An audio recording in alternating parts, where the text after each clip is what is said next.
My son collapsed in his father's arms, whispering, "Dad." She knew. I stood 3 steps away, hearing every word like a verdict. He, the model suburban husband, froze for half a second, and that half second was enough for me to understand this death was no accident. When the police lights flashed blue and red on our driveway, I knew I had to turn my grief into a blade. Tonight?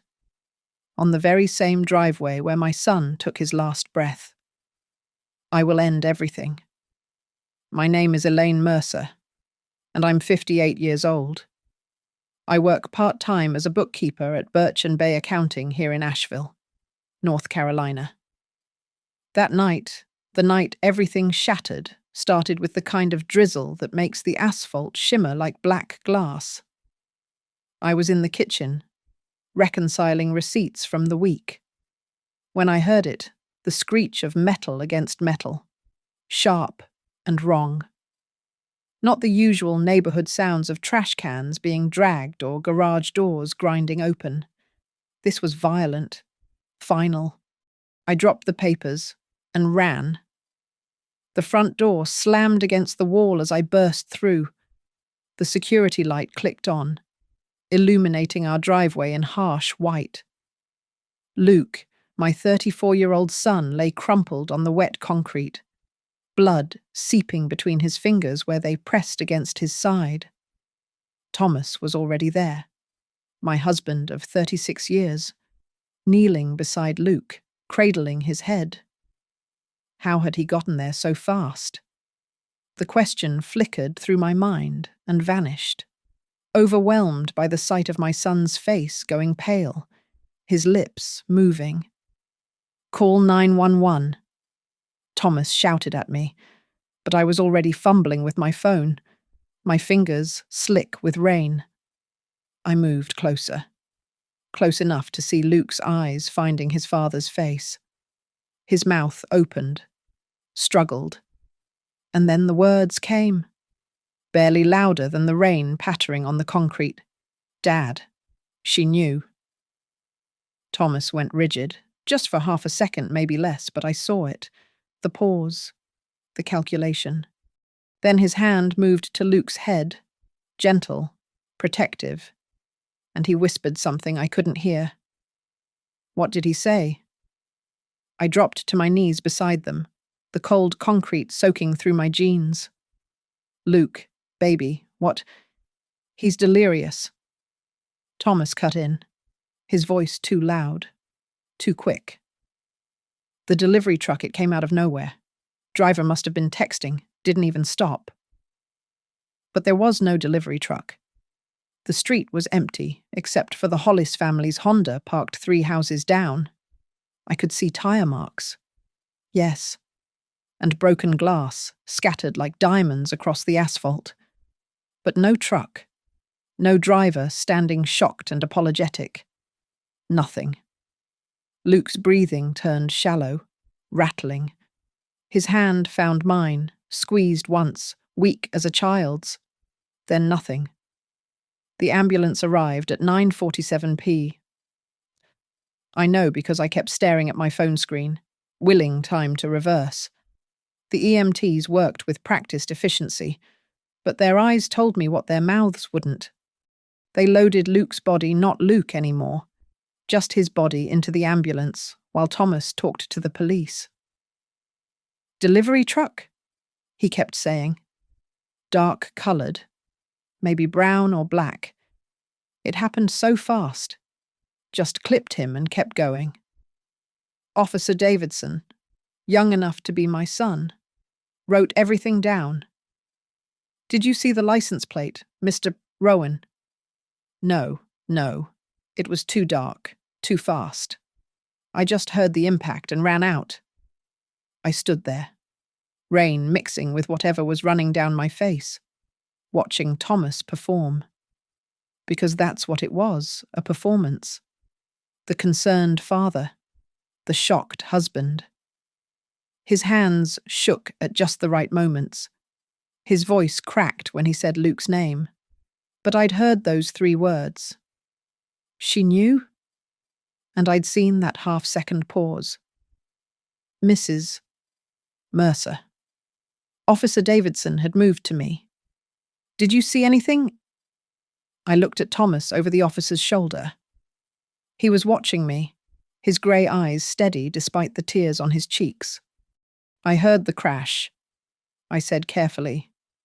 I came outside. Luke was already on the ground. Nothing else. No vehicle fleeing the scene. The security camera on the Hollis's doorbell blinked red in my peripheral vision. Renee Hollis, retired police herself, stood on her porch, arms crossed, watching everything. No, I said. I didn't see any vehicle. Thomas's shoulders dropped slightly. Relief, I filed it away with the other questions multiplying in my mind. The police stayed another hour, photographing the scene, measuring skid marks, collecting glass fragments. They put up yellow tape across our driveway. We'll canvass for the delivery truck, Davidson promised. Check traffic cameras, talk to the delivery companies. Hit and run is a felony. After they left, Thomas and I stood in our living room, strangers in our own home. The casserole dish I'd been planning to fill for tomorrow's church, potluck, sat empty on the counter. Luke's jacket still hung on the hook by the door. I'm going to bed, Thomas said, not meeting my eyes. Luke said something. I kept my voice level. Before he died, he said, he was in shock. Elaine, dying. People say all kinds of things. He said, she knew.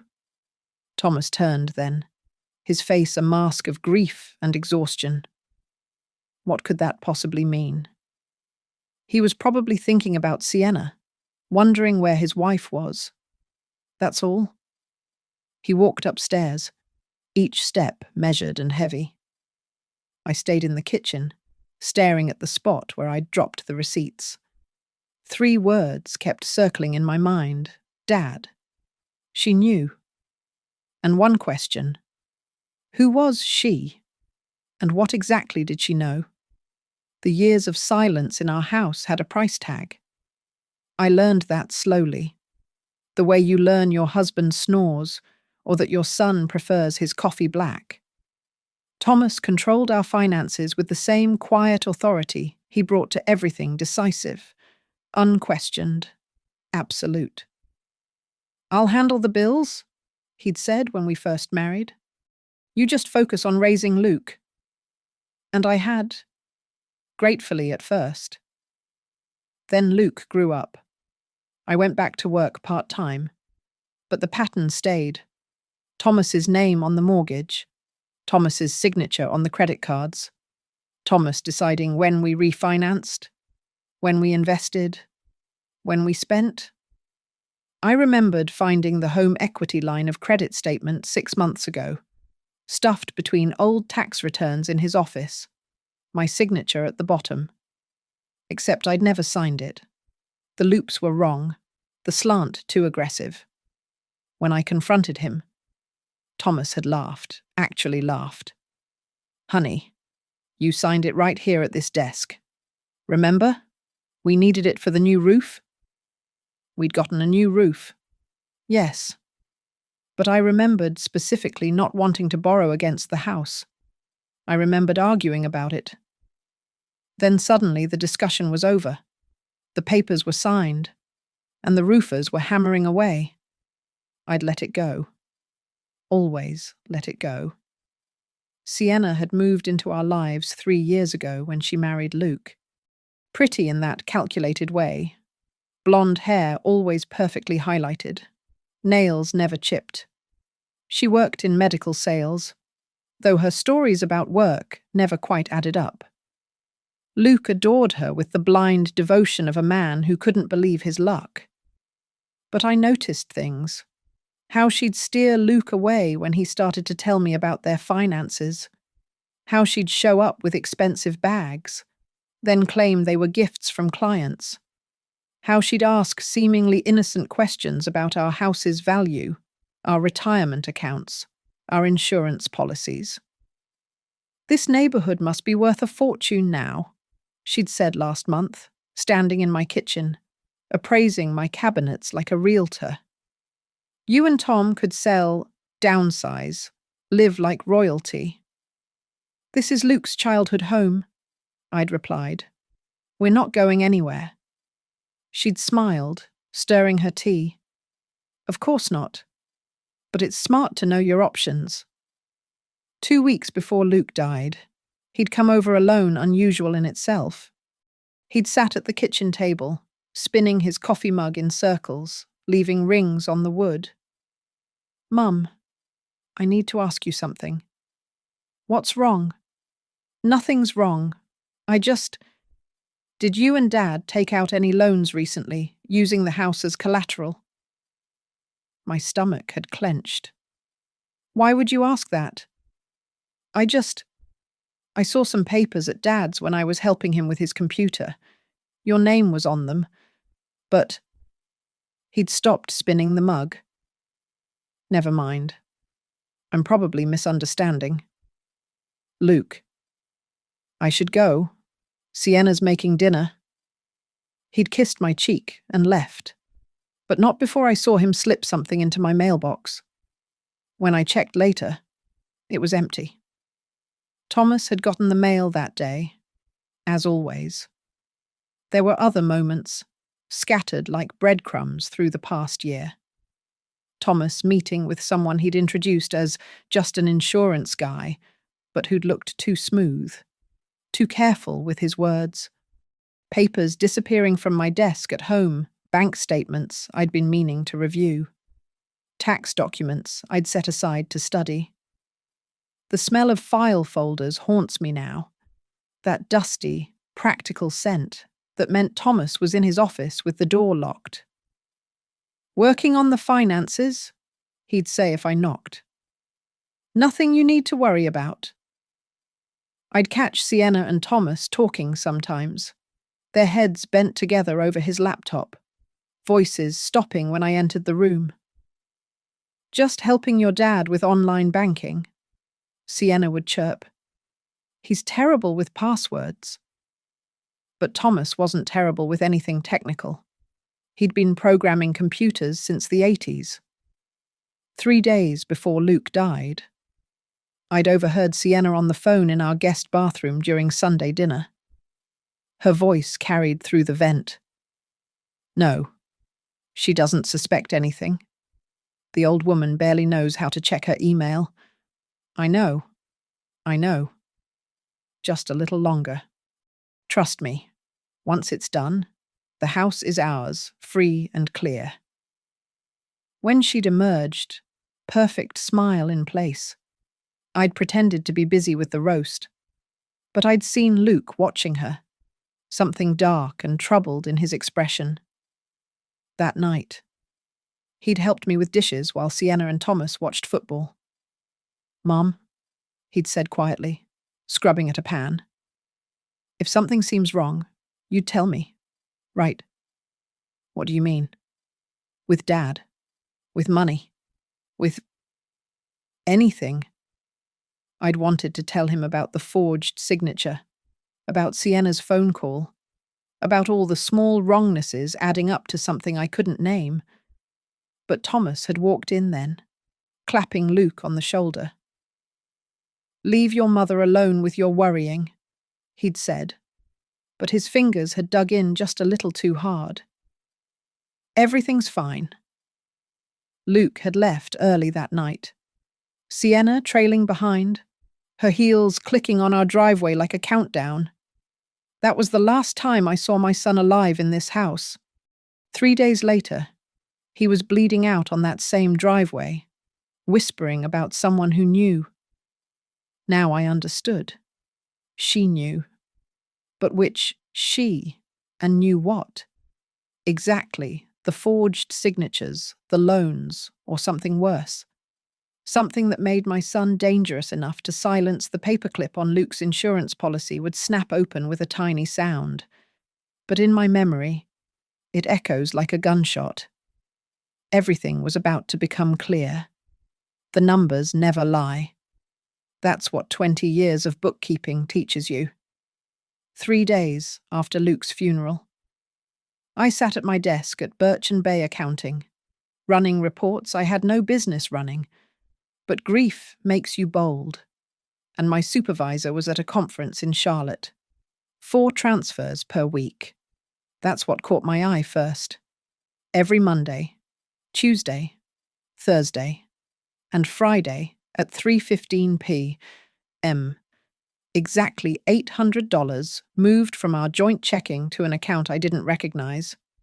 The receiving entity, Rowan Vale Holdings, LLC. Rowan Vale. Our last name and Sienna's maiden name. Married in a company I'd never heard of. I printed everything, my hands steady despite the rage building in my chest. The transfers went back 14 months.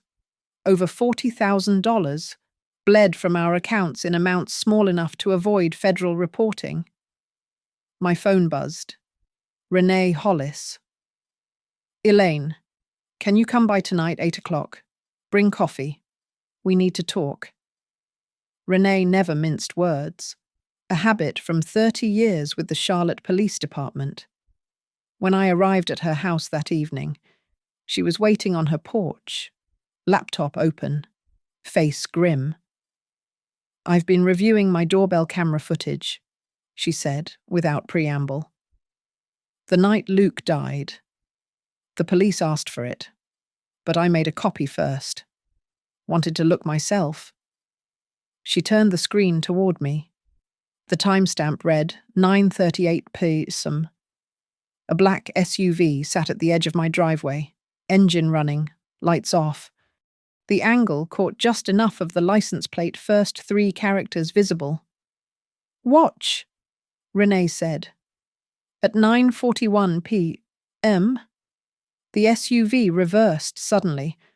No brake lights. A figure Luke appeared at the edge of the frame. Then the vehicle lurched forward. The impact was outside the camera's range, but we could see the SUV pause for 3 seconds, then speed away. "No brake lights," I said. "None. And look at this." She zoomed in on a frozen frame. "That's not a delivery truck. That's a Chevrolet Tahoe. Recent model. Thomas drives a Tahoe. Different color. His is silver." Renee pulled up another file. "But here's what's interesting. I ran the partial plate through a friend who still has access. 3 possible matches in North Carolina. One's registered to a rental company in Raleigh." My mind was already spinning. "Can we check if someone rented?" "Already did. Paid in cash. Fake ID. But the rental agreement lists a phone number." She slid a paper across. The number was familiar. Not Thomas's, not Sienna's, but I'd seen it somewhere. "I need to check Luke's car," I said suddenly. "The dash cam." Luke's Honda sat in our garage, untouched since that night. The police had examined it briefly but found nothing relevant. He hadn't been driving when he was hit. But Luke was paranoid about bad drivers, had installed front and rear cameras last year. The memory card was nearly full. I scrolled back to the day he died, starting from morning. Nothing unusual until 4:22 p.m. Thomas appeared in frame, crouching by the rear driver's side tire. His hands moved near the brake line, a small tool glinting. The footage jumped a gap of 12 minutes where someone had deleted files, but Luke must have had cloud backup, because the next clip showed Thomas walking away, wiping his hands on a rag. I called Dax Monroe, the mechanic who'd serviced our cars for years. "Can you check Luke's brake system? Tonight I'll pay triple by 10 p." Dax was under the Honda with a trouble light. "Your instinct was right, Mrs. Mercer. Someone tampered with the OBD sensor. disabled the brake warning system. If the brake lines had been compromised, the driver wouldn't know until they tried to stop. But Luke wasn't driving that night? No. But maybe he was supposed to be. I thought about that night. Luke had walked to our house unusual, but Sienna had their car. He'd planned to borrow mine to drive home. Only he never made it to the car. Back home, I found more pieces. A fragment of broken mirror in the driveway, not from Luke's Honda. Wrong color. I checked every delivery company in Asheville. None had trucks in our neighborhood that night. In Thomas's office, the locked door, no match for the key I'd copied years ago. I found a burner phone in his bottom drawer. The number matched the one from the rental agreement. The text history was mostly deleted, but one thread remained with a contact labeled simply S. Is it done? Tonight? Make sure E is inside. What about L? Collateral damage. E. Elaine. L. Luke. Collateral damage. My son wasn't even the target. I photographed everything, uploaded it to 3 different cloud services, emailed copies to an old account Thomas didn't know about. Then I put everything back exactly as I'd found it. The last piece came from Luke's phone backup, which I'd accessed through his laptop. He'd given me his passwords last Christmas, just in case. A draft email to me, composed at 9:20 p.m., the night he died. Mom, I'm coming over. Found proof about the house loans. Dad and Sienna have been stealing from you. I have documents. Don't trust anyone. We'll explain everything tonight. He'd been walking over to warn me, to save me, and they'd killed him for it.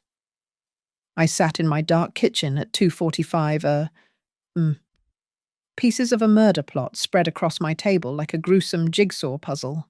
The brake tampering, the rental SUV, the deleted footage, the insurance policy Thomas had taken out on Luke 6 months ago, with himself as beneficiary, not Sienna, which would have been expected. They'd planned to kill me for the house, for the insurance money, for whatever else they'd been siphoning. Luke discovered their plan and became a liability, so they'd improvised, made him the target instead. But they'd made one mistake. They'd let me hear his last words. The life insurance policy was the key that unlocked everything. I found it in Thomas's filing cabinet, dated 6 months ago, a $500,000 term life policy on Luke, with a special rider, accidental death, paid double. $1 million. The beneficiary wasn't Sienna, Luke's wife. It was Thomas, with a secondary beneficiary clause naming Rowan Vale Holdings, LLC. My hands trembled as I photographed each page. Thomas had forged Luke's signature. I knew my son's handwriting better than my own. The witness signature belonged to someone named Marcus Webb. That name appeared again on the fraudulent HELOC documents, the ones with my forged signature. I cross-referenced everything at my office computer. Rowan Vale Holdings, LLC owned 3 properties, all purchased with loans that traced back to our home equity. The HELOC was coming due in 2 weeks, $300,000 we didn't have, because it had already been spent on real estate investments I'd never agreed to. The default would trigger foreclosure. Unless, of course, a grieving widow suddenly came into insurance money. Luke's unsent text history revealed more. 3 weeks before his death, he'd messaged his friend, an attorney. Need your help. Parents might be victims of identity theft. Can you recommend someone who handles elder financial abuse? The response: this is serious. Meet me Monday at 10 a.m. Bring all documents. Luke had died on a Sunday night. He never made that Monday meeting. I found his notebook in his car's glove compartment, filled with his methodical research. He'd tracked the fraudulent transfers, identified the forged signatures, even found the connection between Marcus Webb and a previous fraud case in Tennessee. Luke had been building a case to protect me, to expose them. One page made me stop breathing. Mom in danger. Dad involved Sienna definitely. Need to get Mom somewhere safe before confronting them. He'd been trying to save me when they killed him. The draft legal complaint on Luke's laptop was nearly complete. He'd planned to file charges for identity theft, fraud, and elder abuse. The document named Thomas and Sienna as perpetrators, detailing a systematic plan to strip my assets through fraudulent loans, then likely eliminate me through accidental death to collect insurance and inherit the rest. Pattern suggests escalation toward physical harm, Luke had written in his notes. Mom's recent falls, suspicious. Sleeping pills in her vitamins? Check prescriptions. I ran to my medicine cabinet, grabbed my vitamin bottle. The pills looked wrong, slightly different color than usual. I Googled the markings. Ambien. I'd been taking sleeping medication for 3 months without knowing it, explaining my unusual fatigue, my stumbles on the stairs that Thomas always seemed ready to catch. They'd been preparing me for an accident. Luke's research showed Thomas had increased my life insurance 6 months ago, too. Another $1 million policy I'd apparently signed during one of my confused evenings. The same witness, Marcus Webb. The beneficiary Thomas Rowan, with Rowan Vale Holdings as secondary. Everything clicked with horrible clarity. They'd planned to drug me into an accident, collect $2 million in insurance, plus the house, plus whatever remained in our retirement accounts. Luke had discovered their plan, tried to stop it, and become a liability they needed to eliminate. But they'd moved too fast, made mistakes. The rental car, the tampered brakes that went unused, the deleted footage that still existed in cloud backups, the text messages on the burner phone. I compiled everything into a single encrypted folder, 14 months of fraudulent transfers, forged signatures on loans and insurance policies, the tampered brake line footage, the rental car evidence, the deleted security footage, Thomas and Sienna's text messages about collateral damage, Luke's complete research file, and his unsent warning to me. The financial trail was damning. The HELOC funds had moved through Rowan Vale Holdings into 3 properties, all heavily mortgaged. Thomas and Sienna had been playing a shell game, moving debt around, planning to cash out through insurance money. They needed me dead before the HELOC came due, before the entire house of cards collapsed. I found one final piece in Thomas's browser history, poorly hidden searches for accidental death insurance payout timeline, sleeping pill overdose accidents, and North Carolina inheritance laws spouse. All dated 2 weeks before Luke's death. They'd been planning to kill me within days. Luke had discovered their plan and rushed to warn me that Sunday night. Instead of protecting me with careful legal action, he'd panicked, decided to confront me immediately, walked into their trap. The murder wasn't premeditated, at least not Luke's murder. The SUV rental, the brake tampering, even the timing that night, it had all been meant for me. When Luke showed up instead, walking over to warn me, they'd adapted. Thomas knew Luke had discovered everything. That text exchange proved it. What about Elle? Collateral damage. My son died because he loved me enough to try to save me. I backed up everything to multiple secure servers, sent copies to an attorney in Charlotte with instructions to release if anything happened to me. Then I prepared my final document, a timeline showing how Luke's death connected to the financial fraud, how his murder was designed to protect $1 million theft already in progress. The motive was clear. The evidence was overwhelming. But I needed them to confess. Because I didn't just want them arrested. I wanted them to say out loud, in front of witnesses, what they'd done to my son. I wanted them to speak his last words back to me. She knew. And then I wanted them to pay for every second of his suffering. The legal trap required precision. Renee and I worked through every detail in her home office, her police training invaluable. We had one shot at this, and it had to be airtight. First, we preserve everything, Renee said, her fingers flying across her keyboard. Hash values for all digital evidence, timestamps verified, chain of custody documented. Any good defense attorney will attack the evidence handling. I watched her create multiple backup drives, each one sealed and labeled. Like we're building a case for court. We are. But we're also building a trap. The confession is what matters. Everything else just supports it.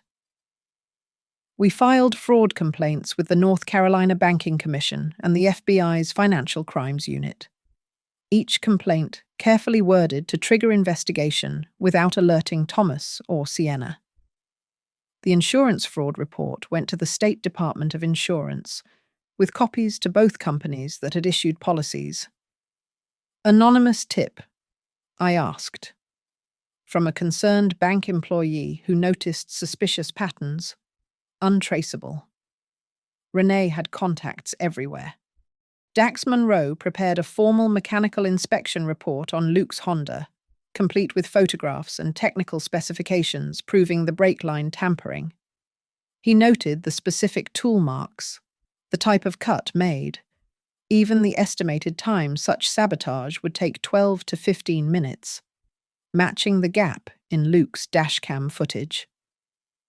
This is attempted murder evidence, Dax said quietly, signing his report. Your son was supposed to drive that car. I know. The district attorney's office received an anonymous package with select evidence enough to interest them, not enough to act immediately. We needed them ready, but not premature. Renee's former partner, Detective Sarah Kim, would ensure it reached the right hands. The technical setup was meticulous. 3 digital recorders, one in my phone, one in my purse, one built into a pen. Renee would have recording equipment in her car, positioned to capture audio from my driveway. A small camera hidden in the porch light would provide video backup. Georgia is a one-party consent state for recording, Renee reminded me. But North Carolina requires all parties' consent unless it's in a public space or there's no reasonable expectation of privacy. My driveway is visible from the street. No privacy expectation there. Exactly. And if they confess to a crime, the recording becomes evidence regardless. I sent Thomas and Sienna a formal invitation via text. Family meeting tomorrow night, 8 p. at the house. Important decisions about Luke's estate and insurance? Please be prompt. Thomas responded within minutes. Of course. We'll be there. Sienna added, Should I bring any documents? Just yourselves. I replied. The bait was simple. I'd created a fake document showing Luke had left a handwritten will dated 3 days before his death, leaving everything to me with specific instructions about investigating his father and wife for fraud. The document itself was worthless legally, but they wouldn't know that until they saw it. I prepared the physical stage carefully. The driveway where Luke died would be our meeting spot, I'd insist on it, claiming I couldn't bear to discuss his death inside the house. The emotional manipulation would keep them off balance while ensuring we remained in a recordable location. A folding table placed exactly where Luke had collapsed. 3 chairs arranged so Thomas and Sienna would face the street, their backs to the house, unaware of the camera. The projection screen I'd borrowed from work hung on the garage door, ready for my presentation.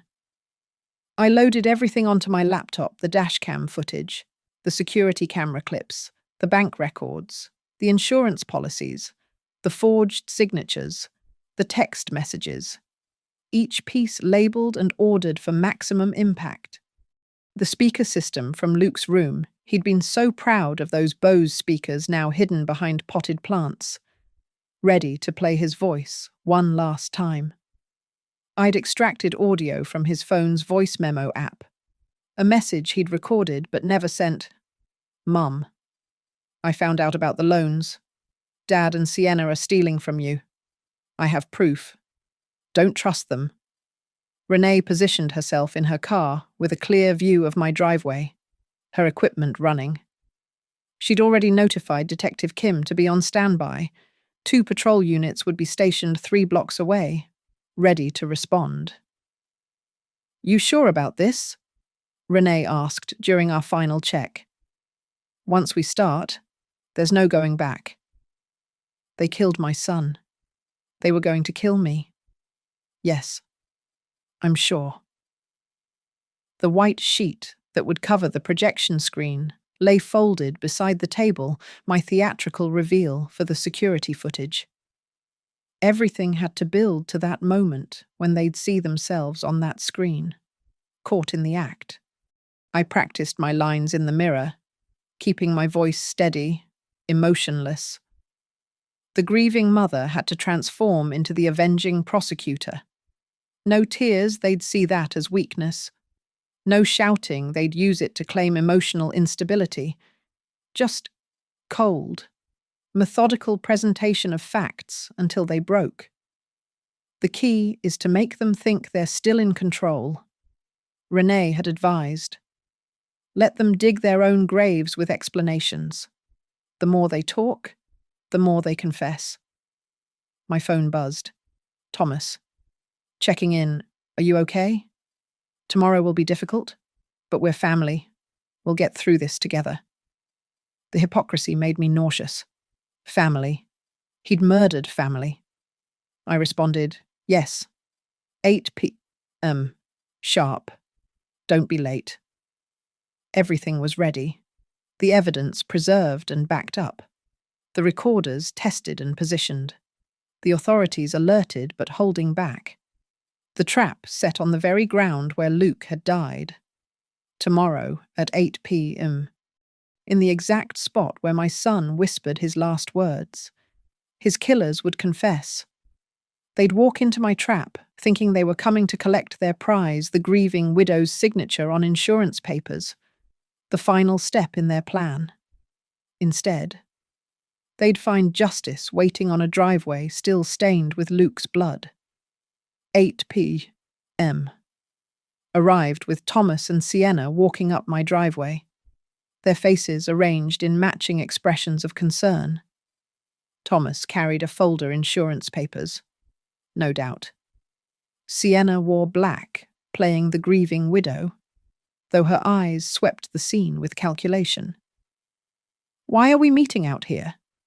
Thomas asked, eyeing the table I'd set up. This is where Luke died. It feels appropriate. I kept my voice flat, tired. Let them think grief had broken me. They exchanged glances and sat down. The recording devices were already running. Renee was in position. The trap was live. Before we discuss insurance, I said, pulling out the HELOC statement, I need to ask about this. Thomas's jaw tightened. What about it? This signature. I pointed to my name. It's not mine. Of course it is. You signed it right. Stop. I placed the forensic handwriting analysis Renee's contact had provided on the table. A professional examined it. The signature is forged.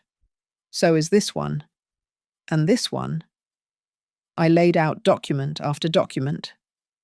$300,000 borrowed against our house without my knowledge. Sienna shifted in her chair. Maybe you forgot. You've been so tired lately. Because you've been drugging me. I set down the pill bottle. These aren't vitamins. They're Ambien. You replaced my vitamins with sleeping pills. That's ridiculous, Thomas said. But his hand moved toward his pocket, reaching for his phone. Looking for this, I held up his burner phone. The one you used to text about making sure E was inside, about L being collateral damage. His face went pale. You broke into my office. My house. My office now. I pulled out my laptop. Let's talk about Luke's death. It was an accident, Sienna said quickly. Too quickly. Was it because I have some interesting footage? I opened the first file. This is from Luke's dashcam, 4:22 p.m., the day he died. The screen showed Thomas crouching by Luke's car, working on the brake line. His face was clearly visible. The tool in his hand caught the sunlight. That's not... Thomas started. There's more. I played the next clip. Neighbor's security camera, 9:38 p.m. The black SUV appeared on screen. That's not a delivery truck, it's a rental, paid for with cash using this phone number. I showed them the rental agreement. Your burner phone's number. Sienna grabbed Thomas's arm. We should go. Not yet. I clicked the next file audio from Luke's phone. His voice filled the night air. Mum, I found out about the loans. Dad and Sienna are stealing from you. I have proof. Don't trust them. Thomas's fist slammed the table. That boy never could mind his own business. So you killed him? It wasn't supposed to be him. The words exploded from Thomas before he could stop them. Sienna gasped. Thomas. Shut up. But he was already unraveling. You were supposed to be driving that night. The brakes were for your car. But then Luke walked over instead, and he knew too much. Had been snooping. You told me the brakes would just scare her. Sienna hissed.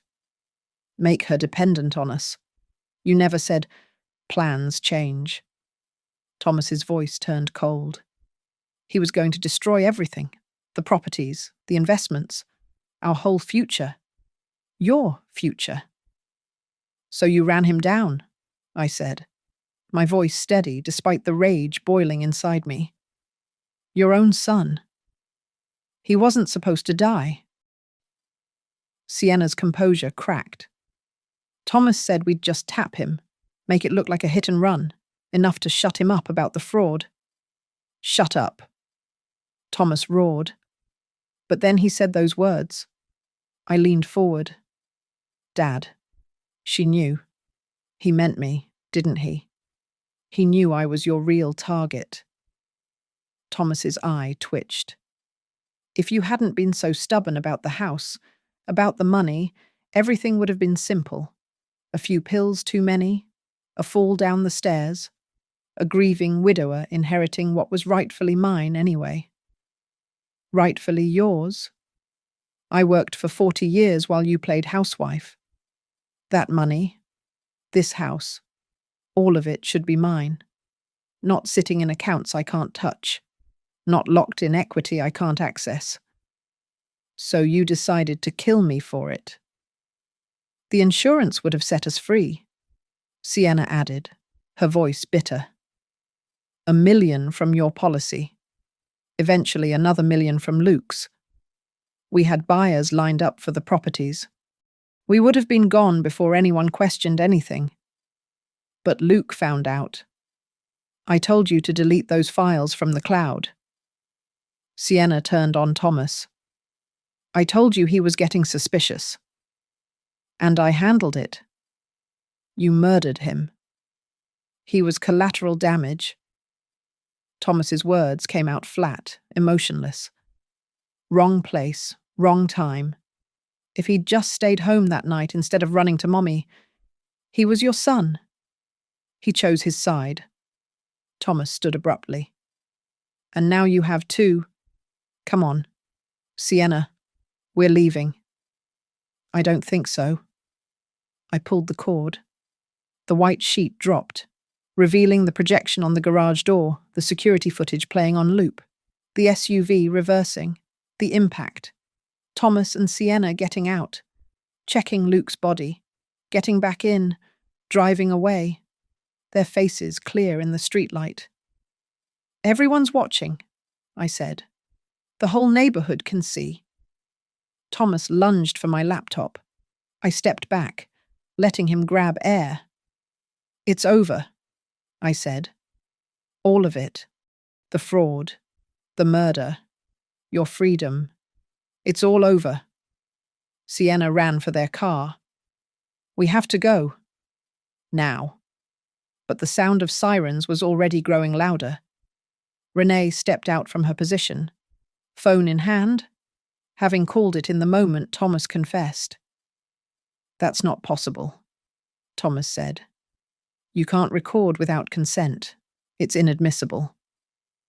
On private property, maybe. I gestured to the driveway, the street, the watching neighbors who'd emerged from their houses. But this is public, and you just confessed to murder in front of witnesses. The projection screen blazed against the garage door, 20 feet wide and impossible to ignore.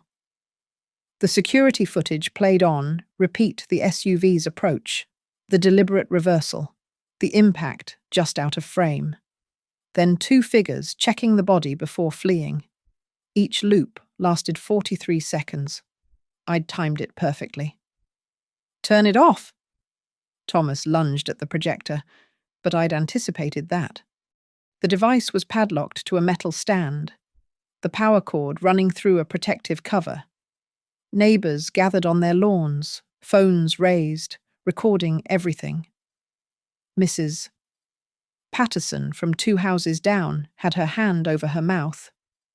The Hendersons stood frozen by their mailbox, every eye fixed on the screen showing Thomas and Sienna's crime in crisp detail.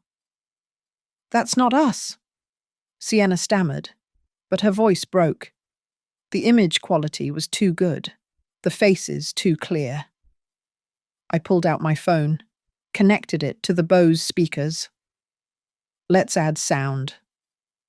The audio from that night filled the air. The screech of tires, the impact, then, amplified and clear.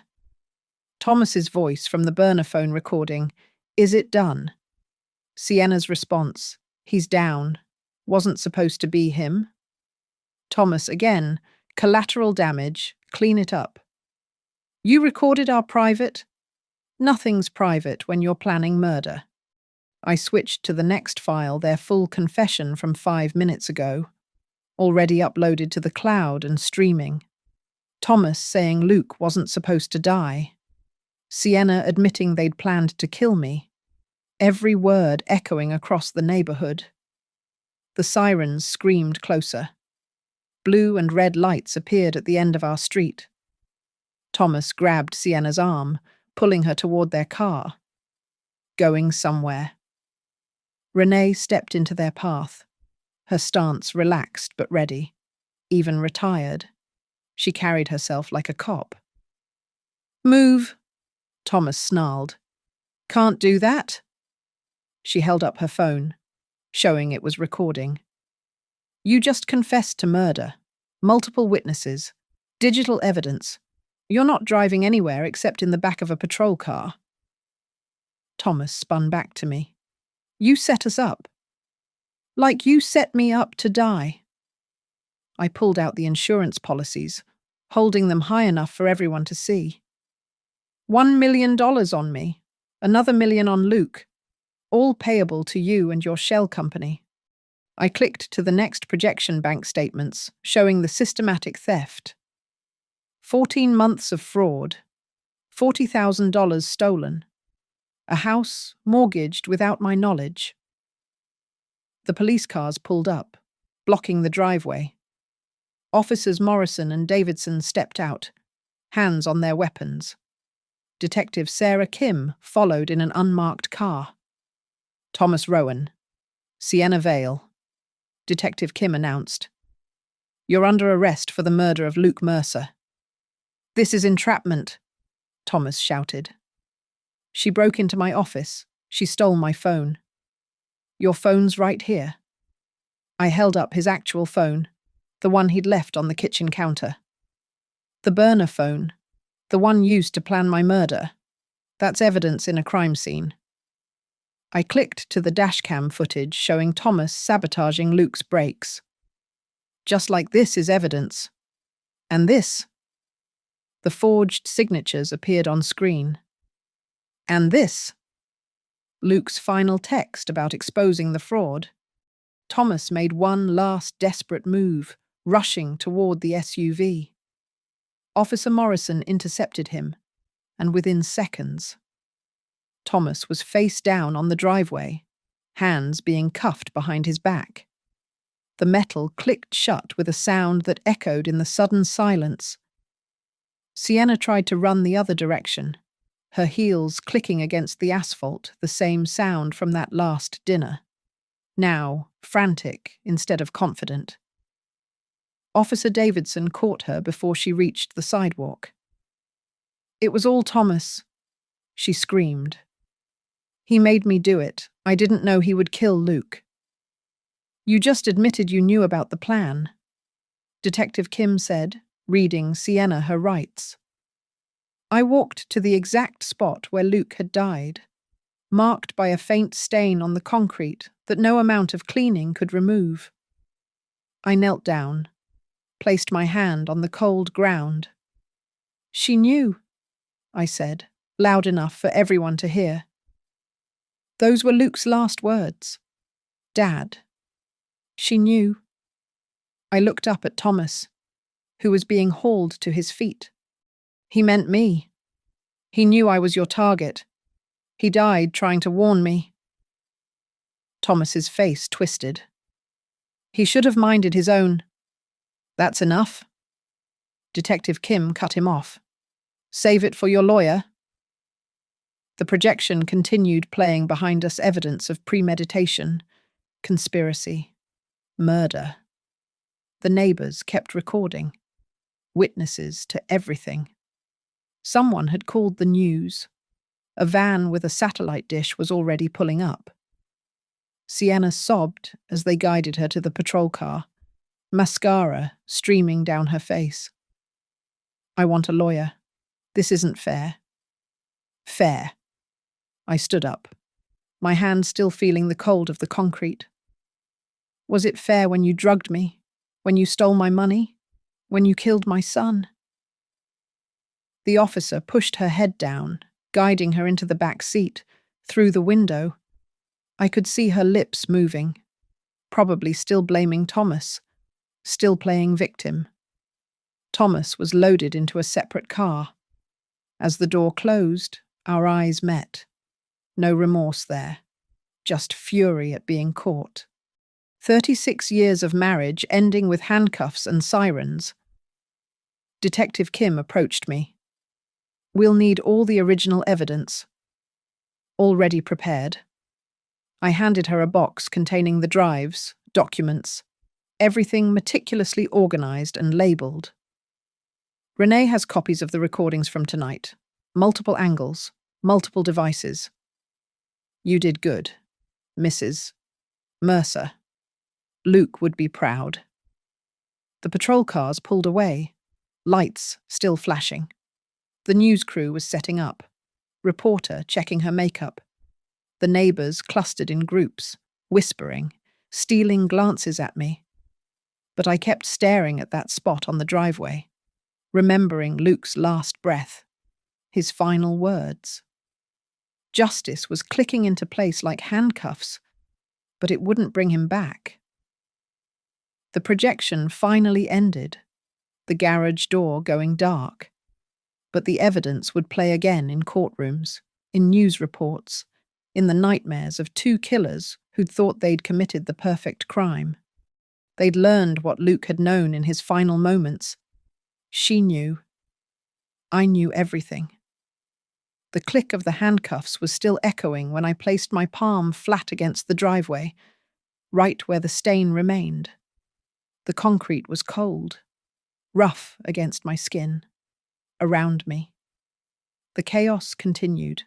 Neighbors filming, reporters setting up, police cars disappearing into the darkness, but I stayed still, kneeling in the exact spot where Luke had taken his last breath. The asphalt held memories, oil stains from his first car, chalk drawings from when he was 7, basketball scuff marks from endless summer games, and now this a darker patch that would never fully fade, marking where my son whispered his final warning. Sienna's face had gone white as paper when she saw the evidence projected for everyone to witness. All that careful manipulation, the sweet smiles, the calculated charm, worthless against video evidence and her own recorded confession. She'd shrunk into the patrol car's back seat, suddenly looking like the scared, greedy child she'd always been underneath the polish. Thomas had been different, even with his hands cuffed behind his back, even with his face pressed against the hood of the police car. He'd maintained that cold fury. 40 years of thinking he deserved more. 40 years of resentment building into murder. The man I'd shared a bed with, raised a child with, built a life with. He'd been willing to kill me for money and convenience. Detective Kim had pulled the hard drives from my hands with professional care, each piece of evidence catalogued and sealed. The dashcam footage alone will convict, she'd said. But with the confession, the financial fraud, the insurance policies, they're looking at life without parole. Life without parole. The words should have brought satisfaction, but all I felt was empty. Justice wasn't revenge. Revenge would have been making them feel what Luke felt, the betrayal, the pain, the desperate need to warn me even as his life drained onto this driveway. The news van's lights illuminated the scene like a stage. The reporter approached, microphone ready, but Renee intercepted her, giving me space. Good friend. Renee. She'd been there within minutes that night, had seen what others missed, had helped me build this trap piece by careful piece. I stood slowly, my knees protesting. The projection equipment still hummed behind me. The screen dark now, but the images burned into every witness's memory. The Hendersons would tell their friends. Mrs. Patterson would share at her book club. The news would broadcast it across North Carolina. Thomas and Sienna's faces would be known, their crime exposed, their careful plans shattered. The house loomed behind me, full of ghosts now. Every room held Luke's presence, his coffee mug still in the dishwasher, his jacket on the hook, his childhood photos watching from the walls. But it also held the evidence of betrayal, Thomas's locked office where he'd planned my death, the kitchen where Sienna had smiled while poisoning my vitamins, the bedroom where I'd slept next to a murderer. I pulled out my phone, found the last voicemail Luke had left me 3 days before his death. Hey, Mom, just wanted to say I love you. See you Sunday for dinner? Sunday, the night he died trying to save me. I heard you, I whispered to the stain on the concrete. Your last words. I heard them, and I understood. The HELOC would be void. Now fraud negates contracts. The insurance policies too. The properties Thomas and Sienna bought with stolen money would be seized, sold, the proceeds returning to me. But money felt meaningless. I'd trade every penny to have Luke walk through that door one more time. A hand touched my shoulder. Renee, steady and solid. Come on. Elaine, let's get you inside. In a minute, I watched the last police car disappear around the corner, taking Thomas to a cell where he'd spend whatever years he had left. No more controlling the finances, no more locked office doors, no more elaborate schemes, just concrete and bars and the knowledge that his own greed had destroyed everything. The neighbours began dispersing, though phones still recorded from windows and doorways. Tomorrow, the story would be everywhere. The grieving mother who'd exposed her husband's murder plot, the elaborate financial fraud, the son who'd died trying to protect his mother. But tonight, it was just me and this driveway and the weight of Luke's absence. I thought about that half-second pause after Luke's final words, the moment Thomas had calculated his response. That pause had saved me. That tiny hesitation had been enough to plant the seed of doubt, to start the investigation, to uncover the truth. Even dying, Luke had given me the key to justice. "She knew," I said aloud, the words carrying across the empty street.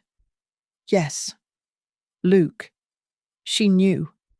And now everyone knows. The red and blue lights faded into the distance.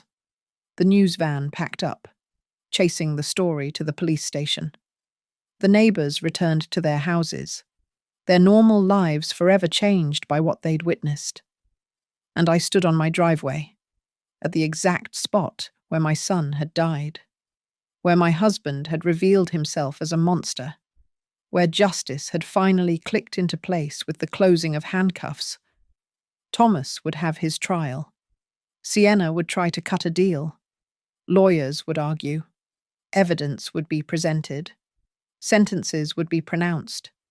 But it was already over. The moment those handcuffs clicked shut, the moment their crime played out on that giant screen for everyone to see, the moment their own words condemned them, it was finished. I placed my hand one more time on the cold concrete, feeling the rough surface, the permanent stain. "Rest now," I whispered. "Mum heard you. Mum took care of everything." Then I walked into my empty house, Luke's last words echoing in the darkness. "Dad, she knew." Yes, my son. I knew. And I made them pay. The click of those handcuffs would be the sound that followed them forever. Thank you for listening to this story. I'd love to know where you're listening from. Please share in the comments below so we can connect. If this story moved you, please subscribe to the channel and share your thoughts. Your reactions and experiences help our community grow stronger together.